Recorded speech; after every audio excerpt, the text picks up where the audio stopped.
आपल्या सगळ्यांचं स्वागत. आपण पाहताय एबीपी माझावर माझा शिक्षण परिषद भाग 2 आणि प्राथमिक माध्यमिक शिक्षणाशी संबंधित विविध मुद्दे या कोरोना काळाशी संबंधित आपण चर्चेला घेतलेले आहेत. लोकांना विचारतोय, तज्ञांना विचारतोय, पालक, विद्यार्थी, शिक्षक सगळेच सामील झालेले आहेत मान्यवर. आणि आता आपल्या सोबत आहेत शिक्षण राज्यमंत्री स्वतः बच्चू कडूजी. बच्चू कडूजी, तुमचं स्वागत आहे एबीपी माझाच्या माझा शिक्षण परिषदेत. साधारणपणे सगळ्यांचा सूर असा आहे की ऑनलाईन की ऑफलाईन, ऑनलाईन करायचं झाल्यास माध्यमिकसाठी का प्राथमिकसाठी, परीक्षा घ्यायच्या की नाही, शाळा सुरू होणार की नाही, ग्रामीण भागातल्या शाळांचं काय. त्यामुळे या सगळ्याला ऍड्रेस करण्यासाठी, या सगळ्याला संबोधित करण्यासाठी राज्य शासनाकडून काही पुढाकार घेण्यात येतोय बच्चू कडूजी? बिलकुल बरोबर आहे का. आता आपण पाहतोय का अचानक आलेला प्रसंग आहे. हो, म्हणजे ह्या शिक्षणाच्या बाबतीत नाही तर सगळ्याच्या संदर्भात अतिशय किचकट अशा प्रकारचं व्यवस्था निर्माण झालेली आहे. हो, बरं, याचा काही ट्रॅक नाही. अगोदर काही प्रसंग असे आले का? 50-60 वर्षामध्ये अशी व्यवस्था पहिल्यांदाच आपल्या समोर येतं हो, का, ज्याची दहशत आता किती दिवस राहील आणि त्याच्यासमोर कसं जायचं हा मोठा प्रश्न आहे. अचानक केलेलं, वाघानं केलेलं आक्रमण आपल्याला आणून पाळायचं आहे. बरोबर. आता पहिल्या याच्यात सगळ्यात महत्वाचं आहे का शिक्षण हा विषय जितका महत्वाचा आहे, शिक्षण देणारा शिक्षक आणि विद्यार्थी याचा जीवाचा प्रश्न, याचा जगण्याचा प्रश्न सगळ्यात महत्वाचा आहे. बरं. तो जगला तर शिकन, तो जगलाच नाही तर मग मात्र प्रॉब्लेम होईल. आणि पहिले त्याला सुरक्षित ठेवणं हा पहिला आपलं लक्ष राहणार आहे. सुरक्षित ठेवून कसं शिक्षण देता येईल याच्यावर मार्ग काढणं. याच्या संदर्भात विविध खाते, गृह खातं असेल, अधिक काही बाकीचे आपण पाहतो ग्राम विकास आहे. हो, या सगळ्या खात्याबरोबर एक लगेच तातडीनं मीटिंग त्याची होणार. आणि त्या संदर्भात आता मग गृह खात्या, पोलिसांच्या काही आपल्याला काही सुरक्षेच्या दृष्टीने तिथं काही लागेल काय, त्यांच्या काही आयडिया आपल्याला घ्यावं लागेल. कारण एका आता फक्त शिक्षण एज्युकेशनच्या बाबतीत हा एका खात्याच्या संदर्भात हा फक्त विषय राहिला नाही. आता याचा ट्रॅकही तयार नाही.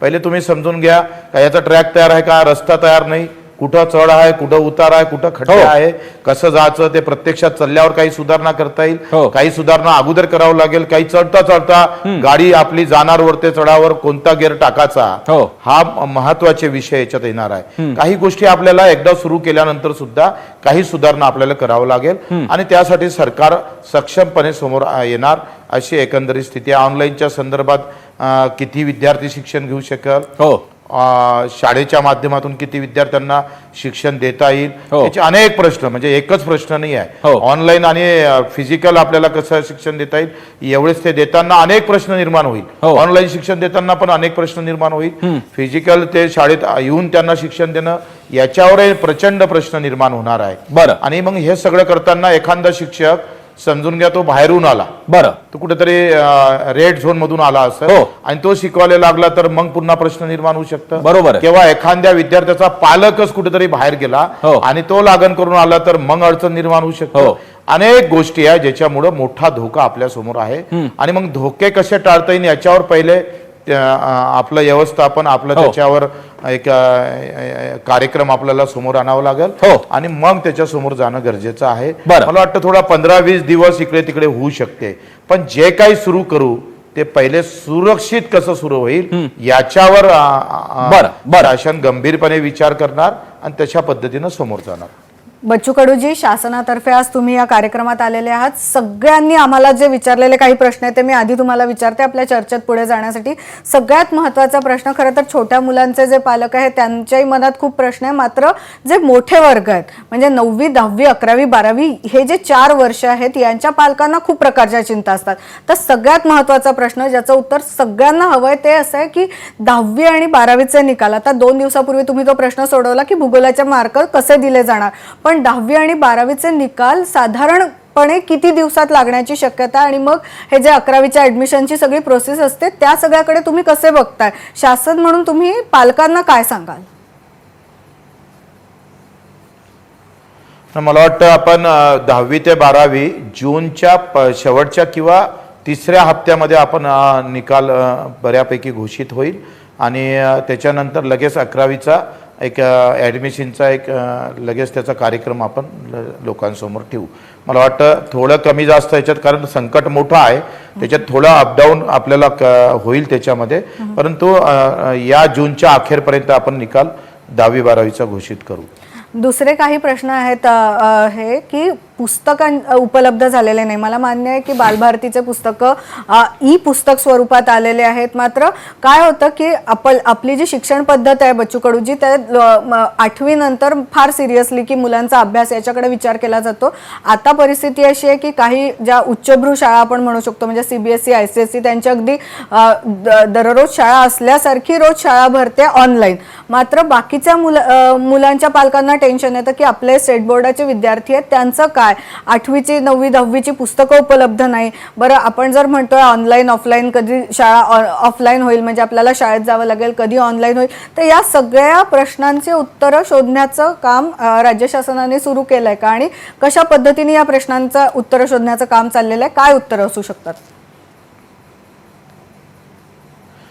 1ली ते 12वीचे आपले सगळे पुस्तकं तयार आहे, ते बाजारात सुद्धा उपलब्ध आहे.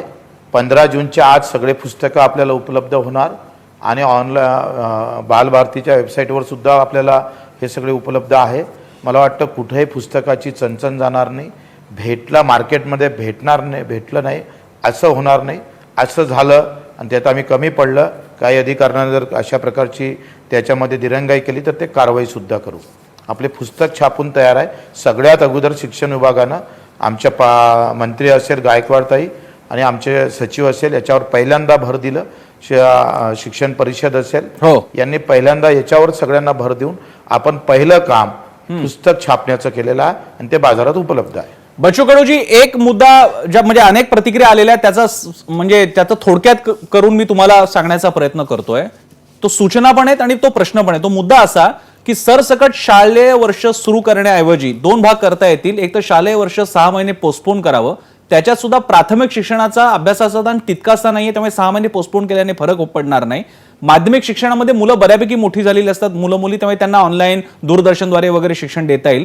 प्राथमिक शिक्षणातल्या मुलींना सगळं ऑनलाईनवरतीच बसा, स्क्रीनवरतीच बसा, शिक्षकाशी तेवढा संवाद नाही, बाकी कनेक्टिव्हिटी, हे सगळे मुद्दे आहेत. त्यामुळे माझा एक बेस प्रश्न आहे, शैक्षणिक वर्ष जून पासूनच सुरू करायची काही एवढी, मी घाई शब्द नाही वापरणार, पण एवढं बंधन आपल्यावरती आहे का? आपण त्या बाबतीत विचार करू शकतो का? माध्यमिक आतापासून, प्राथमिक 6 महिन्यानंतर? नाही, बरोबर आहे तुमचं म्हणणं. अगदी मला वाटतं ज्या सूचना तुमच्या आहे त्या अगदी बरोबर आहे. कारण आपल्याला याच्यामध्ये घाई करून किंवा नको ते आपण पाहतो का रिस्क घेऊन आपण समोर जाता कामाने, काही त्याच्यामध्ये काही बदल करायचा असला, कारण आता आम्ही सगळ्या सूचना घेत आहोत काय कशा पद्धतीने आपण समोर गेलं पाहिजे. त्याचा एक निश्चितच शासन एक कार्यक्रम जाहीर करेल. काही तुमच्या माध्यमातून खरं तर ABP माझानं अतिशय चांगला कार्यक्रम समोर गेला, बऱ्याच गोष्टी आता समोर आलेल्या आहे. तर निश्चितच ते 6 मई करायचं किंवा जे की 12 मई किती कसं ठेवता येईल, काही प्राथमिक आहे ते 6 मई कसं ठेवता येईल यावर निश्चितच समोर जाऊ. कारण आता नाही म्हटलं, काही जिल्ह्यात धोक्याच्या बाहेर आहे, काही जिल्ह्यात कोरोनाचा एकही पेशंट गेलं नाही, काही तालुक्यातच पेशंट अजून उपलब्ध नाही आहे. परंतु कोण कसा येईल आणि तो न दिसणारा शत्रू आहे, तो कसा येईल हे आपल्याला अजूनही सांगता येत नाही. आणि एक जरी घटना झाली तर मोठं भीतीचं वातावरण, म्हणजे सुरू झालेल्या शाळा सुद्धा वेळेवर कधी कधी बदलापण करावं लागेल अशी पण परिस्थिती येईल. मग ह्या सगळ्या गोष्टीचा विचार करून एक चांगला कार्यक्रम आपण निश्चित, म्हणजे शिक्षण तेवढं महत्वाचं आहे, त्याच्यापेक्षा जगणं महत्वाचं आहे. दोनही गोष्टीवर अतिशय चांगल्या पद्धतीनं आपण समोर आल्याशिवाय राहणार. मी आपल्या बच्चू कडूजी, तुम्ही आमच्यासोबत राहाच, विनंती आहे तुम्हाला आमच्यासोबत राहण्यासाठी, कारण आपल्यासोबत मान्यवर सुद्धा आहेत, कोणी ग्रामीण भागातले शिक्षक आहेत, संस्था चालक आहेत आणि शहरी भागातले शिक्षक सुद्धा आहेत. आपल्यापैकी म्हणजे जे आता या आमच्या कार्यक्रमात सहभागी झालेले त्यांच्यापैकी कुणाला काही प्रश्न विचारायचा असेल बच्चू कडूजींना तर जरूर विचारू शकता तुम्ही. दरम्यान मी आता जातोय मुळे यांच्याकडे, शैलजा मुळे यांच्याकडे. शैलजाजी, या मुद्द्याच्या बाबतीत जो आता सगळ्या चालू आहेत, शहरी भागाबद्दल काही विशेष मुद्दा तुम्हाला मांडायचा जो आपण बच्चू कडूंपर्यंत पोहोचवू शकतो? शुभदा निगुडकरांकडे मी जाईन, त्या आपल्यासोबत शिक्षण तज्ञ. शुभदा निगुडकरजी, तुम्हाला या चर्चेमध्ये काही कॉन्ट्रीब्यूट करायचे, कोणता मुद्दा जो खास करून तुम्ही अंडरलाईन करू इच्छिता मंत्री महोदयांसमोर?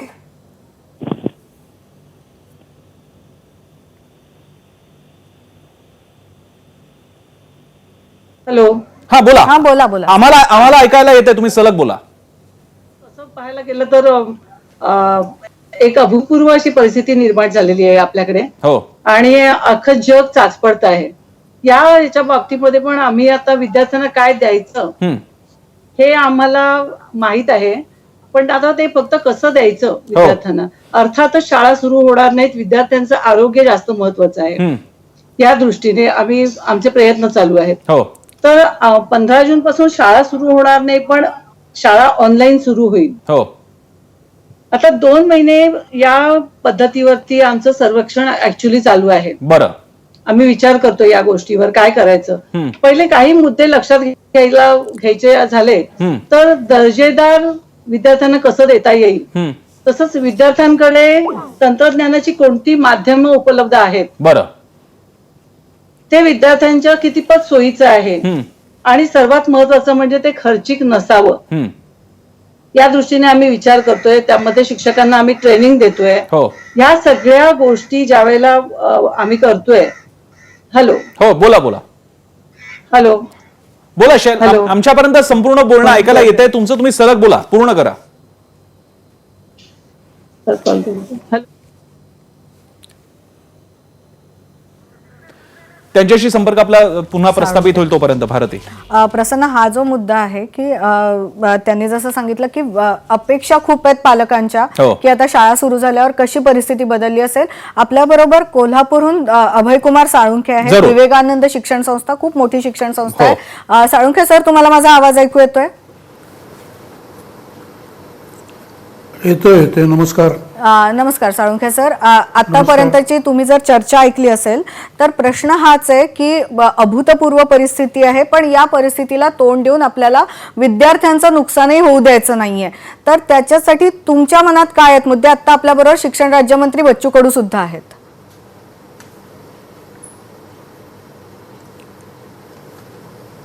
विवेकानंद शिक्षण संस्था आज 13 जिल्ह्यामध्ये काम करते आणि शिक्षणाच्याबद्दल, ऑनलाईन शिक्षणाबद्दलची चर्चा सुरू आहे. त्याबद्दलचं चिंतन आपल्यासमोर थोडंसं मी मांडतोय. विवेकानंद संस्था ही शहरामध्ये आणि ग्रामीण भागामध्ये काम करते. कोल्हापूरसारख्या शहरापासून ते कोकण, मराठवाडा, आशागडसारख्या आदिवासी वाड्यापर्यंत आम्ही काम करतो. त्यामुळे सर्व गोष्टीचा विचार आम्हाला सर्वसमावेशक पद्धतीने करावा लागतो.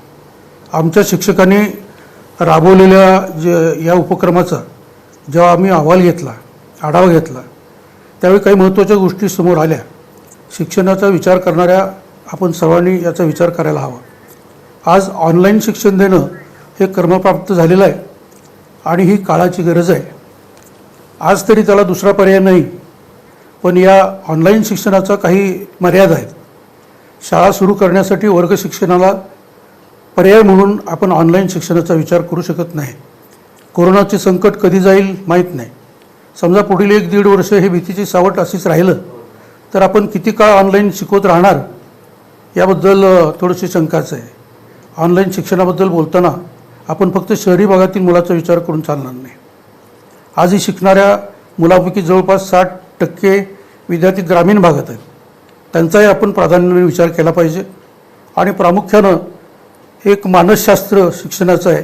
मुलं ज्यावेळी शाळेत येतात त्यावेळी घरातलं वातावरण, सुखदुःखाचं सगळं दुःख मागं ठेवून शाळेच्या शैक्षणिक वातावरणात येतात. मानसिकदृष्ट्या सर्व मुले एका समान पातळीवरती असतात. आज मुलगा घरी बसून ऑनलाईन शिकतो आहे, पण प्रत्येक मुलाच्या घरात शैक्षणिक वातावरण असेल का हा खरा प्रश्न आहे. काही मुलांचे पालक घरात बसून वर्क फ्रॉम होम करतायत, तर दुसरीकडे काही मुलं पालकांच्या रोजगार गेल्यामुळे ते घरी बसून आहेत. सर, तुम्ही हे मांडतायत ते मुद्दे बरोबरच आहे, पण तुम्ही जसं सांगितलं की तुमची शिक्षण संस्था ग्रामीण भागात सुद्धा आहे. तुम्हाला प्रामुख्याने काय समस्या दिसत आहेत? कारण ग्रामीण भागातल्या मुलांना आता जसं तुम्ही आता मांडलं तसं की फक्त शिक्षण नाही तर त्यांचा जगण्याचाच मुद्दा आहे आता. तर अशा वेळी तुम्हाला काय दिसत आहेत, चॅलेंजेस काय दिसत आहेत? चॅलेंजेस म्हणजे या ग्रामीण भागातल्या विद्यार्थ्यांच्यापर्यंत जी काही तंत्रज्ञान आपल्याला पोहोचवायचं आहे, आता ऑनलाईन शिक्षण पद्धती ही ॲक्सेप्टच करावी लागेल आणि ग्रामीण भागातल्या विद्यार्थ्यांच्यापर्यंत या सुविधा शासनानं, आमच्यासारख्या काही स्वयंसेवी संस्थांनी या लॅपटॉप असेल, कॉम्प्युटर असेल, या गोष्टी त्यांच्यापर्यंत पोहोचवल्या पाहिजेत. आणि ऑनलाईन शिक्षण पद्धती ही इम्प्लिमेंट करण्याच्या दृष्टीनं पॉझिटिव्हरित्या विद्यार्थ्यांच्या मनामध्ये जागृती तयार केली बरं. तर निश्चित एक चांगल्या पद्धतीचा परिणाम होऊ शकतो. हो. अर्थात सर बरोबर आहे. आपल्या बरोबर जिल्हा परिषद शाळेचे शिक्षक आहेत संदीप पवार. संदीपजी, माझा आवाज ऐकू येतोय तुम्हाला? हो, येत आहे. संदीपजी, आपल्या बरोबर बच्चू कडू जी आहेत, शिक्षण राज्यमंत्री आहेत, ते मला सांगा आत्ता ग्राउंड रियालिटी काय आहे, काय समस्या आहेत अगदी. म्हणजे तुम्ही ग्रामीण भागात जिल्हा परिषद शाळेचे शिक्षक आहात, मात्र मला जे जाणवतंय ते म्हणजे आता जसे आश्रमशाळांचे वेगळे प्रश्न आहेत किंवा अंध अपंगांच्या शाळांचे वेगळे प्रश्न आहेत. ग्रामीण भागातले आणखीन काय काय प्रश्न तुम्हाला आत्ता दिसत आहेत? ग्रामीण भागामधल्या प्राथमिक शाळांमध्ये अजूनही मोठ्या समस्या आहेत. विद्यार्थी संख्या निहाय शाळा सुद्धा, इमारत सुद्धा उपलब्ध नाहीये. आणि आता कोरोनाच्या परिस्थितीमध्ये आपण ऑनलाईन शिक्षणाबद्दल चर्चा करत आहोत, परंतु ग्रामीण भागामधील जवळजवळ 35 ते 40% पालकांकडेच मोबाईल किंवा इंटरनेटची सुविधा उपलब्ध आहे. आणि सर्व विद्यार्थ्यांना आपण ऑनलाईनच्या माध्यमातून शिक्षण यशस्वीरित्या देऊ किंवा नाही याबद्दल साशंकता आहे. आणि काही दुष्परिणामांचाही आपल्याला ऑनलाईन शिक्षणाचा विचार करावा लागेल. बरं. ग्रामीण भागामधील पालक विद्यार्थ्यांना शाळेत पाठवत आहेत, परंतु सध्याची लॉकडाऊनची परिस्थिती पाहता आणि ज्यांचं हातावरचं पोट आहे किंवा जे रोजंदारी करून जगतायत त्यांना रोजगार सुद्धा उपलब्ध नाहीये. आणि या अशा कठीण परिस्थितीमध्ये आपला विद्यार्थी शाळेत पाठवायचा कसा, त्याची सुरक्षितता योग्य राहील का, याबद्दल सुद्धा पालकांच्या मनामध्ये भीतीचं आणि साशंकतेचं वातावरण आहे. बरं, मी इकडे एक छोटासा ब्रेक घेतोय. ब्रेकच्या नंतर मी पहिल्यांदा जाईन माननीय मंत्री बच्चू कडूजी यांच्याकडे. दोन प्रमुख वेगळा अगदी छोटा सेक्शन आहे पण प्रश्न महत्वाचा आहे. मला एका आपल्या प्रेक्षकांनी मेसेज केलेला आहे, अंध आणि अपंगांसाठीच्या शाळा असतात आणि त्यांचा टच येणं हेच त्यांच्यासाठी गरजेचं असतं. त्यांचा टच येतो, शिक्षकांसाठी येतो, त्यांच्या शैक्षणिक साधनांशी येतो, त्यांच्यासाठी काही करता येणार आहे का आपल्याला. आणि त्याचप्रमाणे दुसरा एक मुद्दा जो आता बोलण्यातून जाणवला तो म्हणजे अनेक शाळांमध्ये माध्यान्ह भोजन योजना ही इतकी महत्वाची ठरते की त्याच्यामुळेच ती मुलं, गरीब मुलं येतात शाळेत, त्या निमित्तानं येतात, त्यांना पोषण आहार सुद्धा मिळतो आणि शिक्षण सुद्धा होतं. इथे पुन्हा फिजिकल संपर्क हा महत्वाचा भाग आहे आणि आता तर कोरोना आहे. मग या बाबतीत काय करायचं, हे अतिशय महत्वाचे मुद्दे घेऊन आपण ब्रेक नंतर बच्चू कडूजींकडे जाणार आहोत. त्याशिवाय अन्य तज्ज्ञ तर आहेतच आपल्यासोबत, त्यांच्याशी बोलणार आहोत. पण त्यापूर्वी छोटासा ब्रेक. पाहत राहा एबीपी माझा.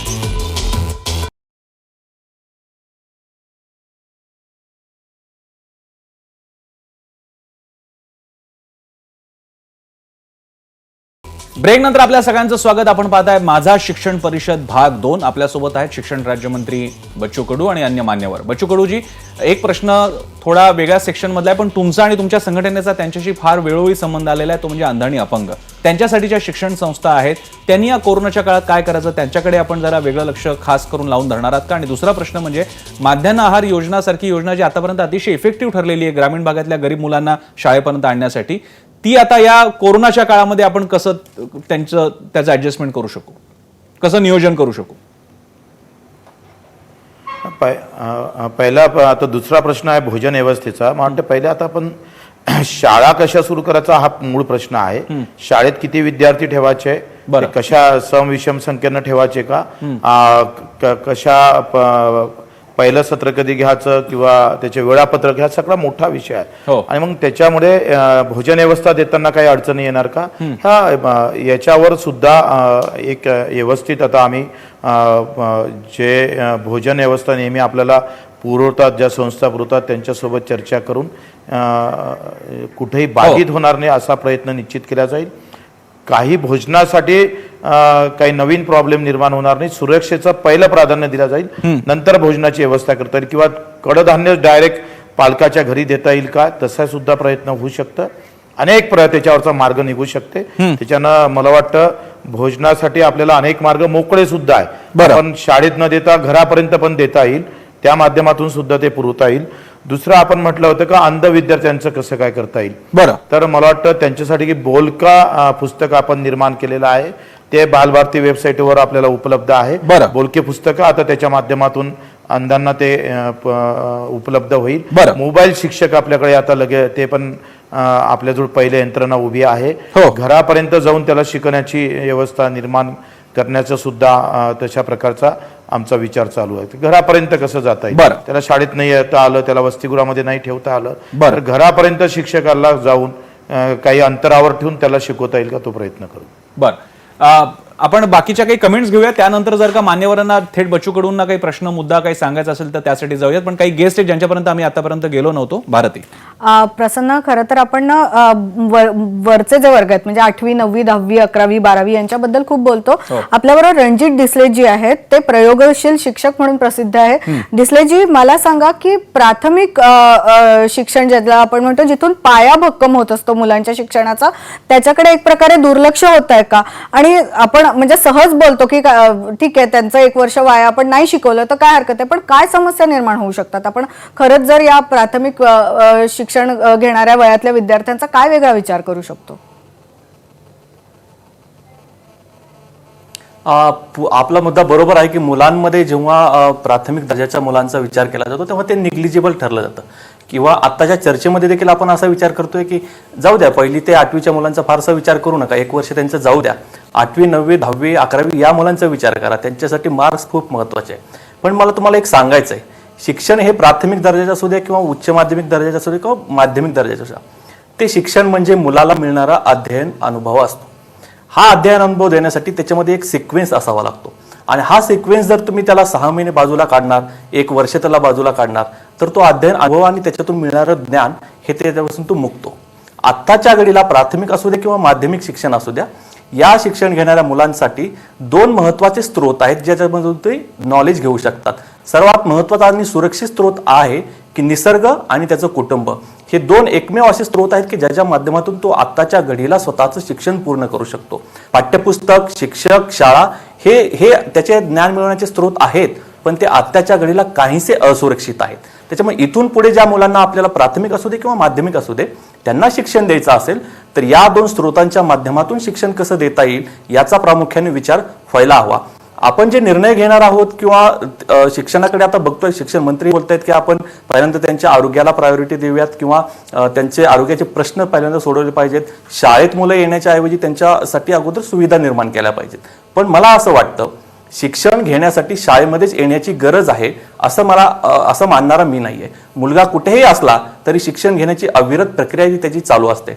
मागच्या 2 महिन्यापासून सोलापूर जिल्हा परिषद आणि मुख्याध्यापक महासंघाने इथल्या जिल्ह्यातल्या मुलांचं शिक्षण हे अविरत कशा पद्धतीने चालू केलंय की त्यांना छोटे छोटे प्रोजेक्ट दिलेले आहेत. मुलं आज सोलापूर जिल्ह्यातल्या अनेक शाळांमधली मुलं काय करतायत तर घरी बसून रोज तापमान किती आहे, रोज आपला विजेचा वापर किती केला जातोय, आपण पाण्याचा वापर किती करतो आहोत याच्या नोंदी करत आहेत आणि त्याच्यातून ते काही शिकत आहेत की किती तापमान वाढल्यानंतर किती पाण्याचा वापर वाढतो. बरोबर आहे. म्हणजे डिसले सर, तुम्हाला म्हणायचं की जे सिलेबस वालं शिक्षण आहे त्याच्या पलीकडे आपल्याला विचार केला पाहिजे. निगुडकर मॅडम, तुमचं याबद्दल काय मत आहे? छोट्या विद्यार्थ्यांचं काय?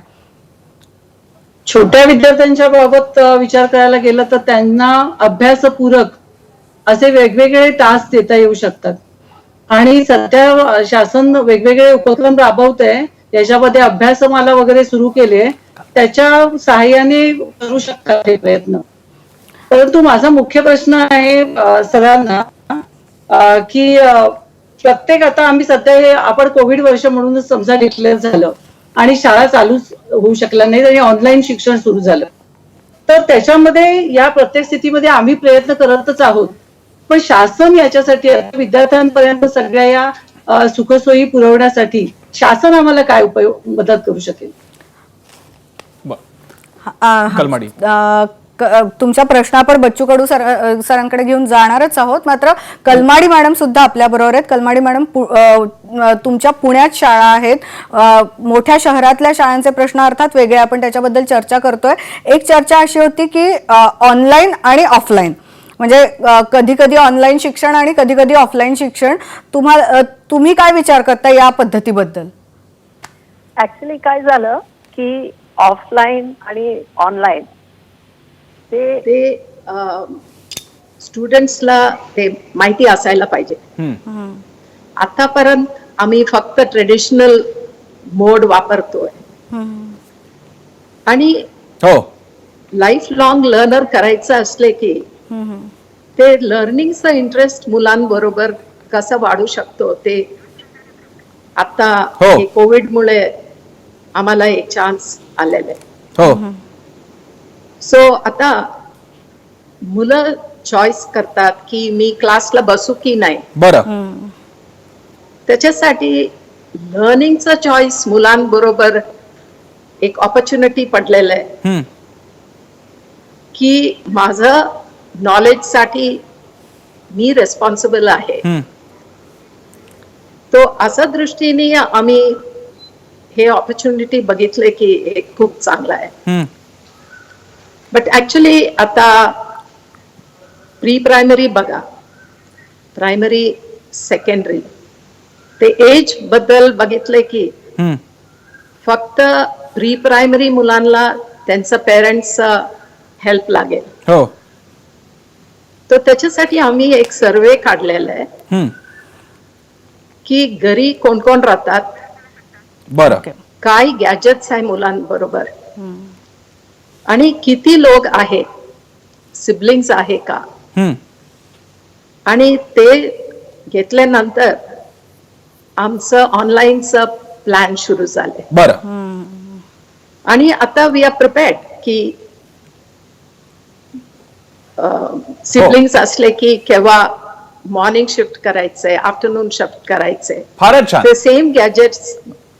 म्हणजे किमान अशा siblings प्रकारच्या काही योजना आता आपल्यासारख्या शाळांनी अवलंबायला सुरुवात केलेली आहे आणि असं नियोजन प्रत्येक शाळेला करावं लागणार आहे. सरकार एकेका पातळीपर्यंत जाऊ शकतं, पण अगदी मायक्रो मॅनेजमेंट करण्यासाठी शेवटी शाळा, शिक्षण संस्था यांनाच प्रयत्न करावे लागणार आहेत. इथे एक छोटासा ब्रेक घेऊयात. ब्रेकच्या नंतर आपण या चर्चासत्राच्या शेवटच्या अर्ध्या तासात असू. अन्य काही प्रतिक्रिया सुद्धा घेऊयात आणि एक अपेक्षा आहे की त्याचं एक सारं रूप घेऊन आपण बच्चू कडूंकडे सुद्धा जाणार आहोत. त्यापूर्वी एक छोटासा ब्रेक. पाहत राहा एबीपी माझा.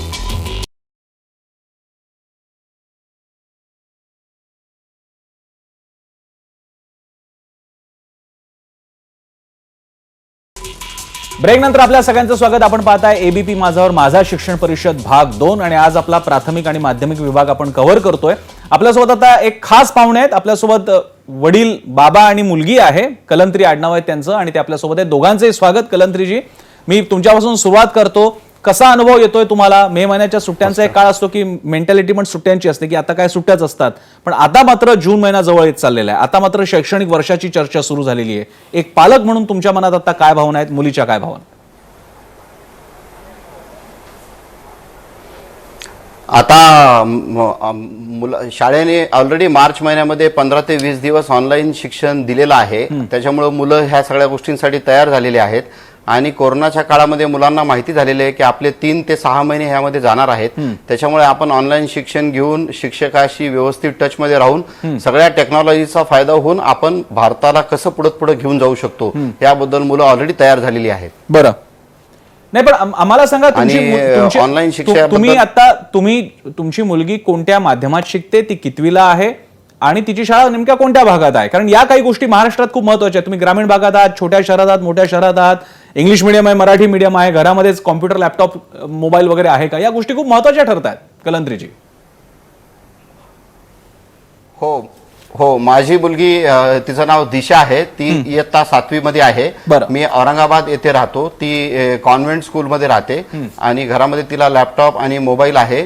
आणि तिचा एक मोठा भाऊ सुद्धा त्या शाळेत शिकल्यामुळे त्याला ह्या टेक्नॉलॉजीचा लवकर माहिती झाली. त्याच्यामुळे तिने पहिल्या 2 ते 3 दिवसामध्ये टेक्नॉलॉजी अवगत करून ऑनलाईन शाळेला सुरुवात केलेली आहे. दिशा, तुला आणि त्या मुलांनाही आता अर्थात कलंत्रीजी, मला दिशाला प्रश्न विचारायचा आहे, कारण विद्यार्थी प्रतिनिधी म्हणून ती आपल्या कार्यक्रमात आलेली आहे. एवढी सगळी चर्चा चाललेली आहे, ऑनलाईन की ऑफलाईन. खूप पालकांचे आम्हाला प्रश्न आलेले आहेत की शाळेतलं शिक्षण वेगळं आणि आता ऑनलाईन जे शिक्षण घेतोय ते वेगळं. तुझा अनुभव काय आहे? तुला कसं काही जड जातं का? म्हणजे समोर लॅपटॉप असेल तर कॉन्सन्ट्रेशन मध्ये त्रास होतो का? समजतं का? आणि काय काय अडचणी येतात? मला ऑनलाईन क्लासेस पेक्षा मला फिजिकल स्कूल खूप आवडते. ऑनलाईन मध्ये आम्ही जे टीचरला प्रश्न नाही विचारू शकते त्या आम्ही फिजिकल स्कूल मध्ये विचारू शकते. अर्थात हाच खरं तर सगळ्यात महत्वाचा मुद्दा आहे. आता तिने जो मांडला तो बच्चू सरांकडे जायला पाहिजे आपण हे सगळे प्रश्न घेऊन, कारण आजच राज्य शासनातर्फे घोषणा केली गेली की त्यांनी दूरदर्शनकडे आता टेलिव्हिजन तास मागितलेले आहेत, रेडिओकडे तास मागितलेले आहेत, पण टीव्ही म्हणा, ऑनलाईन म्हणा किंवा रेडिओवर शिक्षण म्हणा, या सगळ्यात प्रश्न हाच आहे की इंटरॅक्शन नाही आहे टीचर्स बरोबर, आणि इंटरॅक्शन नाही, मुलांना फळ्यावर लिहून शिक्षकांनी समजावायचं, नाही समजलं तर दोनदा सांगायचं, या गोष्टींची सवय आहे. तर या सगळ्यावर उपाय काय? हो, बच्चू कडूजी, हा आपण ही नवीन व्यवस्था आणत असताना चांगली गोष्ट, आपण दूरदर्शनचा विचार करताय, रेडिओचा करताय, पण हे होत असताना जसं काल मी तुम्हाला एक उदाहरण सांगतो, सीएराम नावाच्या कंपनीनं देशातल्या 11,000 लोकांना घेऊन एक प्रचंड मोठं लाईव्ह केलं आणि व्यवसायामधल्या चढ उतारांबद्दल ते बोलले. असं महाराष्ट्रात होऊ शकतं का की शिक्षण मंत्री, शिक्षण राज्यमंत्री, बऱ्यापैकी पालक शिक्षक संघटनेचे सदस्य, संस्थाचालक यांची एक प्रचंड मोठी कॉन्फरन्स होईल ज्याच्यामध्ये विचारांची देवाणघेवाण होईल, जसं जे आम्ही एबीपी माझावर करतोय तसं तुम्ही करू शकता? बिलकुल, मला वाटतं लगेच आपण 4 ते 5 दिवसात ती व्यवस्था करू. आणि एकत्रित मोठ्या प्रकारचं विषय घेऊन काही आयडिया, काही नवीन संकल्पना, मला वाटतं चांगली आयडिया आहे आणि ते निश्चित 4 ते 5 दिवसात त्याची कारवाई करण्याचा प्रयत्न करू. बच्चू कडूजी, म्हणजे आपला विषय चाललेला आहे, मात्र वारंवार आपल्याला जे प्रश्न येतात त्यातला एक प्रश्न महत्वाचा आहे म्हणून मी विचारते. शिक्षक भरतीबद्दल सतत प्रश्न विचारले जातात आहे. आताची ही परिस्थिती कोरोनाची आहे, आपण असा विचार करतोय की एक 40-40 विद्यार्थ्यांचा वर्ग सुद्धा आता 2 विद्यार्थ्यांमध्ये विभागावा लागणार आहे. तर शिक्षक भरतीबद्दल आता काय आहे परिस्थिती, म्हणजे कधी सुरू होणार, काय आहे त्याच्याबद्दलचा निर्णय? पहिले तर आता कसं आहे, ऑफलाईन आणि ऑनलाईन हा एक मोठा विषय आहे. किती शाळा आपल्याला ऑफलाईन चालवावं लागेल, किती विद्यार्थी घेऊन चालवावं लागेल, किती विद्यार्थ्यांना ऑनलाईन शिक्षण देता येईल, हा मोठा विषय पहिले समोर आहे. त्यानुसार काही शिक्षकांची किती भरती करावं लागेल अजून ते काही निश्चित झालेलं नाही आहे. ते निश्चितच मला वाटतं ह्या 5-6 दिवसामध्ये शिक्षण विभागाच्या ज्या बाबी, आता तुमच्या माध्यमातून काही प्रश्न आमच्याकडे आले, मी आत्ताच बोललो आहे आपल्या प्रतिनिधीसोबत का याच्या संदर्भात काही गोष्टी लोकांसोबत मी स्वतः फेसबुकवर फक्त याच विषयावर समोर येऊन आपण समोर येणार आहोत. शिक्षकाची भरती जर काम पडत असेल, कारण शिक्षण महत्त्वाचं आहे, जसं आरोग्य महत्त्वाचं आहे त्याच्यासोबत शिक्षणसुद्धा महत्त्वाचं आहे. आणि 60-70 वर्षामध्ये शिक्षण हे अतिशय दुर्लक्षित राहिलेलं आहे. आपण जर पाहिलं तर आता लोकांना समजायला लागलं की आरोग्याचं बजेट किती असलं पाहिजे, आरोग्यावर किती खर्च करायला पाहिजे होता सरकारनं, आणि शिक्षणावर किती खर्च करायला पाहिजे आहे हे आता समजत आहे. ह्या संकटानंतर आपल्या डोक्यामध्ये जो प्रकाश पडला, मंदिर, मस्जिद, पुतळे, स्मारक याच्यापेक्षा हॉस्पिटल आणि शाळा किती महत्वाची आहे, त्याच्यावर कशा आपण नवीन टेक्नॉलॉजी घेऊन कसं समोर जाता येईल ते आता मला वाटतं राजकीय नेत्यांच्या, पालकांच्या, तुमच्या, आमच्या सगळ्यांच्या डोक्यात आलं असेल आणि ते येणार आणि आता तशा पद्धतीने आपल्याला समोर जावं लागेल. बच्चू कडूजी, इकडे एक सगळ्या आपल्या जे मान्यवर आपल्या चर्चेमध्ये सामील झालेले त्यांना सुद्धा जर का त्यांच्यापैकी कोणाला माननीय मंत्र्यांना प्रश्न विचारायचा असेल तर तुम्ही विचारू शकता. कोणाला विचारायचा आहे, काय मुद्दा मांडायचा आहे, प्रश्न विचारायचा आहे?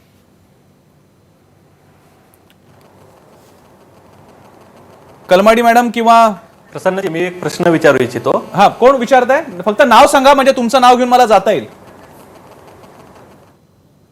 हे डिस्ले, रणजित डिसले. हा, बोला डिस्लेजी, विचारा. हा, मला माननीय मंत्र्यांना असा प्रश्न विचारायचा आहे. मागच्या 2 महिन्यापासून आपण बघतोय की अधिकाऱ्यांसाठी सक्षमीकरण वर्ग राबवले जात आहेत. अधिकाऱ्यांना पुढे येणाऱ्या परिस्थितीला कसं सामोरं जायचं याचं सक्षमीकरण केलं जात आहे. पण असे काही वर्ग शिक्षकांसाठी राबवावे आणि शिक्षकांना अशा परिस्थितीला कसं सामोरं जावं, ऑनलाईन टीचिंग कसं करावं, याच्यासाठी काही आपण सक्षमीकरणाचे प्रोग्राम, शिक्षकांना अशा पद्धतीनं ऑनलाईन कसं शिकवलं जावं याच्यासाठी काही विशेष ट्रेनिंग देण्याची योजना सरकारची आहे काय? कारण डायरेक्ट शिक्षकांना तुम्ही म्हणाल की चला आता तुम्ही ऑनलाईन शिकवायचं आहे, चला आता तुम्ही टीव्हीवरती शिकवायचं आहे, तर तशा पद्धतीनं शिक्षण तयार झालेले नाहीयेत. तसं काही प्रशिक्षणाची योजना आपण आखणार आहात का, किंवा ती आता काळाची गरज झाली? ठीक आहे बच्चू कडूजी. नाही, निश्चित ते आखावंच लागेल. ते आपण निश्चित आखणार आहोत. आपल्याकडे 1,64,000 शिक्षक, तंत्रस्नेही शिक्षक आहे. त्यांनी स्वतः घोषित केला आहे की आम्ही तंत्रस्नेही शिक्षक आहे म्हणून, आणि तशा पद्धतीचे शिक्षक आपल्याजवळ आहे. आपल्याकडे राज्य शैक्षणिक परिषद जे आपण पाहतो का संशोधन आणि प्रशिक्षण दिलं जातं, त्याच्या मार्फत आपण हा सगळा प्रयत्न करत आहोत. याच्यामध्ये आपण काही करत नाही अशातला भाग नाही. आपल्याकडे अशी एक शिक्षकांची फौज आपल्याकडे तयार आहे. त्याच्या माध्यमातून हे सगळं, म्हणजे तुम्ही ज्या सूचना केल्या डिसले साहेबांनी मगा सांगितलं का शिक्षण वेगवेगळ्या म्हणजे काही निवडते पुस्तकातलंच असलं पाहिजे असं नाही, वेगवेगळ्या पद्धतीचं शिक्षण कसं देता येईल त्याच्यातून त्यांचं नॉलेज वाढवता येईल का, जे प्राथमिक शिक्षणासाठी अतिशय उपयुक्त ठरू शकतं. कारण शिक्षण हे व्यापक आहे, त्याला असं मर्यादित करून ठेवता येणार नाही. काही बदल गिदल करून त्याला अधिक प्रभावीपणे मला वाटतं अधिक सुधारण्याची संधी याच्यामुळे आहे, काही बदलण्याच्या संधी याच्यामुळे आहे. आणि अतिशय काही गोष्टी वाईट घडत असताना काही गोष्टी चांगल्या घडेल आणि मला त्याचा आत्मविश्वास आहे की अतिशय चांगल्या पद्धतीनं आता आपण समोर येऊ, हा मला आत्मविश्वास आहे. निश्चितच तसंही चित्र उभं राहू शकतं. बरं, अन्य कोणाला विचारायचा आहे प्रश्न? तुम्ही सगळे आता आम्हाला स्क्रीनवरती दिसताय, ज्यांना विचारायचं आहे त्यांनी प्लीज हात रेज करा आणि नाव सांगा. कलमाडी मॅडम आणि त्यानंतर विवेकानंद शिक्षण संस्थेकडे मी जाईन. कलमाडी मॅडम, थोडक्यात प्रश्न तुमचा. हा, मला एक विचारायचं होतं की आपल्या टीचर्सला ऑनलाईन ट्रेनिंग दिलेलं आहे का म्हणून. हे ऑनलाईन वेगळंच प्रकारचं ट्रेनिंग, ठीक आहे. सो टेक्नॉलॉजी माहिती असलेलं वेगळं आहे, सांगितलं ऑनलाईन ट्रेनिंग वेगळं आहे. बरं, तुम्ही आता म्हणलं आपल्याकडे- की आपल्याकडे टेक्नॉलॉजी माहिती असलेले स्टाफ आहे. ओके ओके, ठीक आहे. बच्चू कडूजी बोला. आपल्याकडे 1,64,000 असे शिक्षक आहेत, त्यांनी स्वतः घोषित केलेलं आहे, ज्यांना या ऑनलाईनच्या संदर्भात जे काही टेक्नॉलॉजी आहे त्यांना अवगत केलेली आहे. त्यांनी स्वतः तसे घोषणापत्र आपल्याकडे दिलेले आहे. त्यांचे प्रयत्न चालू आहे. त्यांच्या माध्यमातून जिल्हा परिषदच्या शाळेपर्यंत कशा पद्धतीनं समोर जाता येईल त्याच्यातले तज्ज्ञ अधिक चांगले शिक्षकांसोबत आपण संपर्कात आहोत. मी पहिले सांगितलं का राज्य शैक्षणिक परिषद आहे, त्याच्या माध्यमातून आपल्याकडे व्यवस्था आहे. प्रशिक्षण देणारं राज्य परिषद, शिक्षण परिषद आपल्याकडे आहे, शैक्षणिक परिषद आहे. याच्याबरोबर संशोधन करणारं सगळं काम बंद आहे असं नाही, ते चालू आहे. आणि मला वाटतं कुठेही कमी पडणार नाही पाहिजे. फक्त माझं असं मत आहे का याच्यामध्ये वेळेवर आलेला हा प्रसंग आहे, त्याच्यामुळे थोडं कमी जास्त होईल, थोडा वेळ त्याला लागेल, पण आपण दुरुस्त येऊ, अतिशय चांगल्या पद्धतीने समोर येऊ. बरं, आपल्यासोबत विवेकानंद शिक्षण संस्थेचे अभयकुमार साळुंके सुद्धा मगाशी त्यांचा हात वर करत होते, त्यांना पण मुद्दा विचारायचा आहे. साळुंकेजी, विचारा तुमचा प्रश्न किंवा मुद्दा. मला जरा मंत्री महोदयांना अभ्यासक्रमाबद्दल विचारायचं आहे की करोनानं आपल्याला जीवनाचं महत्त्व सांगितलं. या काळात सारे जग जणू काही फक्त जिवंत राहण्यासाठी जगत होते. आपले आणि इतरांचे जीवन किती महत्त्वाचं आहे हे करोनाने शिकवलं. पैशापेक्षा माणुसकी, सेवा ही मूल्य महत्त्वाची आहेत हे आम्हाला शिकवलं. येणाऱ्या काळात लाईफ स्किल, व्यावसायिक अभ्यासक्रम यांचे महत्त्व वाढणार आहे. बरं, शिक्षण, अभ्यासक्रम आणि शिक्षण पद्धती हो, या सर्व गोष्टी झपाट्याने बदलणार आहेत. बरं, त्यासाठी म्हणजे मंत्री महोदय काय प्लॅनिंग केले? ठीक आहे. बच्चू कडूजी. अतिशय महत्त्वाचा प्रश्न आहे. मी पहिलेच सांगितलं का याच्यामध्ये चांगले बदल सुद्धा येईल. काय होतं, एखादं वादळ आलं का काही झाडं उपडून फेकून देतं, ते नष्ट करून सांगतं. व्यवस्था सगळी सत्यानाश सगळी आपण पाहतो का बदल करून टाकतात आणि त्याच्यामध्ये नवीन रोपं बाहेर येतात, नवीन पालव्या बाहेर येतात, नवीन झाडं बाहेर येतात. निश्चितच या प्रसंगातून आपण वेगवेगळ्या पद्धती म्हणजे कृषीच्या संदर्भात असेल, लहान उद्योगाच्या संदर्भात असेल, मोठ्या उद्योगाच्या संदर्भात असेल, हा सगळा बदल आपल्याला भविष्यात येणारे हे संकट आहे. कोरोनासारखे अधिक काही व्हायरस येऊ शकेल का, त्याच्यावर त्याचाही अभ्यासक्रमाचा काही भाग आपला असू शकतं. या सगळ्या याच्यावर आता पुढच्या काळात आपल्याला जावं लागेल. सध्या तर आपल्याला संकट समोर आहे. बरं, पुढचा मुद्दा घेऊया. भारत, शिक्षण तर महत्वाचं आहेच, पण त्याचं आरोग्य सुद्धा महत्वाचं. जरूर जरूर. अर्थात बच्चू कडूजी, खूप प्रश्न येतात आहे आमच्याकडे. एक प्रश्न आहे की आता शाळा सुरू म्हणजे फिजिकली सुरू होणार नाहीये, फक्त ऑनलाईन शैक्षणिक सत्र सुरू होणार आहे. काही लोकांना शाळा बदलायची असेल, बदली झाली म्हणून म्हणा, किंवा इतर दुसऱ्या शाळेत ऍडमिशन घ्यायची असेल, अशा पालकांना आता टेन्शन आलंय की शाळा जर सुरूच होणार नाही तर आमच्या अशा ऍडमिशन दुसरीकडे घ्यायची असेल तर आम्ही काय करायचं? नाही, आता आपल्या ॲडमिशन चालूच आहे. ऑनलाईन ॲडमिशन सुरू आहे, ऑफलाईन पण सुरू आहे. अशा काही अडचणी आल्या तर निश्चितच आमचे शिक्षण अधिकारी आहे, प्राथमिक शिक्षण अधिकारी असेल, माध्यमिक असेल, त्यांच्याकडे संपर्क करावा.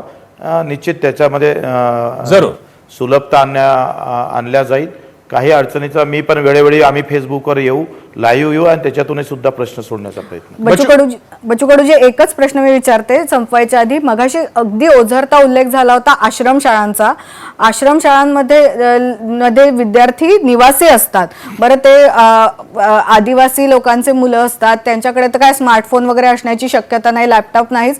याचा आपण काही वेगळा, कारण त्यांची संख्या कमी नाहीये, खूप मोठ्या संख्येने आपल्याकडे आश्रमशाळाही आहेत, तिथे शिकणारी मुलंही आहेत. त्यांचा आपला काहीतरी वेगळा विचार करायला हवाय आता. हा, आश्रमशाळा आहे, अंध अपंगांच्या शाळा आहे, खूप म्हणजे आपण जर पाहिलं काही वस्ती शाळा आहे, असे अनेक प्रश्न आपल्या समोर आहे. मला वाटतं आश्रमशाळा तर सगळ्यात, कारण त्यांना निवासीच ठेवायचं आहे आणि निवासी ठेवताना पहिले जसं आता आपण शाळेत गावात प्रवेश देतो क्वारंटाईन करून 14 दिवस ठेवून, तसा काही प्रयोग करता येईल का, ज्यात आता आपण प्रयोग करतो आहे का गावात जायच्या अगोदर 14 दिवस थांब. बरं, आपण आश्रम शाळेत ठेवायच्या अगोदर 14 दिवस त्याची सगळे अलग अलग ठेवून आपण त्याला क्वारंटाईन करून ठेवता येईल आणि नंतर मग रेग्युलर शाळेत करता येईल का, जेणेकरून त्या शाळेला सगळ्या सुरक्षिततेच्या दृष्टिकोनातून तिथला शिक्षकच तिथं ठेवता येईल का, त्या शिक्षकाच्या 5-5, 10-10, 15-15 दिवस, असा अनेक प्रकार. आता जशी परिस्थिती असेल तशा पद्धतीनं समोर जावं लागेल. जरूर. आणि मला वाटतं अनेक चांगल्या सूचना पण येईल आणि त्याच्यातून आपण मार्ग काढू. बच्चू कडूजी, एक प्रश्न आलेला त्याच्यातून निघेल. बच्चू कडूजी, एक प्रश्न आलेला आहे पुण्याहून आहे, पण तो बहुतांश शाळांना कव्हर करणारा प्रश्न आहे की आता या ऑनलाईनच्या निमित्तानं शाळा लवकर सुरू करतायत, ऑनलाईन मुलांकडनं फी मागतायत आणि काही ठिकाणी तर असं पण आहे आमच्याकडनं स्टॅप घ्या, आमच्याकडनंच काही विविध प्रकारचे मोबाईल घ्या, आम्ही ऍप देतोय. याच्यामुळे शाळेचं शुल्क आणि शिवाय हे निगडित अन्य शुल्क हे वेगळ्या पद्धतीने पालकांकडनं फोर्स करून घेतलं जात आहे. शाळेची काही एक मर्यादा असेल हे मान्य करण्यासारखं आहे, पण या निमित्तानं आता जर का हे सुरू झालं की शाळा त्यानंतर शिक्षण अभ्यासक्रम सुरू करा, ऑनलाईनची वेगळी फी द्या, आमच्याकडनं स्टॅप घ्या, तर याच्यावरती शासनाचा वचक असणार आहे? माझं तर असं म्हणणं, त्याच्यासाठी कायदा पण आहे. संकटात आपण आहोत, संकटकाळी सैनिक म्हणून प्रत्येकानं जगलो पाहिजे. आणि अशा काळात लुटीचं धोरण कोणी करत असेल, वाजवी असेल ते घ्या, पण लुटीच्या पद्धतीने घेत असेल तर फौजदारी गुन्ह्यासहित अंदर टाकण्यापासून सगळे कारवाई त्याच्यावर होईल. असं एखादं उदाहरण आमच्याकडे दिलं तर निश्चितच त्याच्या शेवटपर्यंत, टोकापर्यंत त्याच्यावर कारवाई करण्यापर्यंत आपण समोर जाऊ.